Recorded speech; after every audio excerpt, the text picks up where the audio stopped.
வணக்கம். குதிரை யுத்தத்துக்கு ஆயத்தமாக இருக்கு. குதிரை யுத்தத்துக்கு ஆயத்தமாக இருக்கு. ஆனால் ஜெயமோ கெத்தல வரும். ஜெயம் என்றால் வெற்றி. ஒரு மனுஷனோட வாழ்க்கையில வெற்றி வேணும் என்றால், ஒரு ஜெயம் வேணும் என்றால் ஆயத்தப்படுத்த வேணும். அப்போ எங்களோட வாழ்க்கையில் ஒரு ஆயத்தம் இருக்காங்க. அந்த ஆயத்தம் எப்படிப்பட்ட ஆயத்தமாக இருக்கணும்? கர்த்தருக்குள்ளே நாங்கள் ஆயத்தப்படணும். ஒன்று, யுத்தத்துக்கு ஆயத்தப்படும் போது எங்கள் சுயத்தில் ஆயத்தப்படணும். ரெண்டாவது காரியம், எங்களோட வாழ்க்கையில் வேறுங்க எங்களோட சுயம் வந்தால் அநேக காரியங்களும் ஆயத்தப்படுது.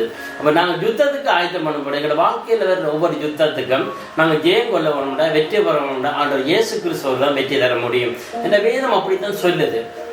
குதிரைகள் யுத்தத்துக்கு ஆயத்தமா ஜெயமா கத்தலாரு. அப்போ ஜெயம் கொள்ள வேணுங்களோட வாழ்க்கையில் குதிரைகள் போல அநேக யுத்தங்கள் எங்களுக்கு ஏற்படலாம்.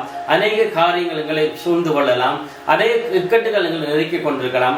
அநேக ஆபத்துகள் நெருக்கி கொண்டிருக்கலாம். ஆனால் ஜெயம் கொள்ள முடியாமல் போயிடும் வாழ்க்கையில். ஆனால் ஜெயம் கொடுப்பவர் கர்த்தர் ஒருவரே. அப்போ எங்களோட வாழ்க்கையில் ஜெயம் கொள்ள வேணும் என்றால் ஆண்டவர் இயேசு கிறிஸ்து ஒருவரே ஜெயம் கொள்றார். அதான் அவர்கிட்ட வசனமே தெளிவாக சொல்லுது.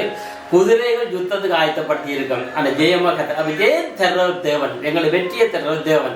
அவரால் அன்றி வேறு யாரும் வெற்றி இல்லை. அவரே மரித்து உயிர்த்து ஜீவன் உள்ளவராக இருக்கிறார். அவரே வெற்றிக்கு எங்களை வெற்றி கொடுக்கிறவர். கர்த்தர் உங்களை ஆஸ்வதிப்பார். உங்களோட வாழ்க்கையில் உள்ள எல்லா துக்கங்களையும் கர்த்தர் ஜெயமாக மாற்றுவார். உங்களோட வாழ்க்கையில் வர எல்லா யுத்தங்களையும் கர்த்தர் ஜெயமாக மாற்றுவார். உங்களை வெற்றி தருவார். கர்த்தர் உங்களை ஆஸ்வதிப்பார். ஆமென்.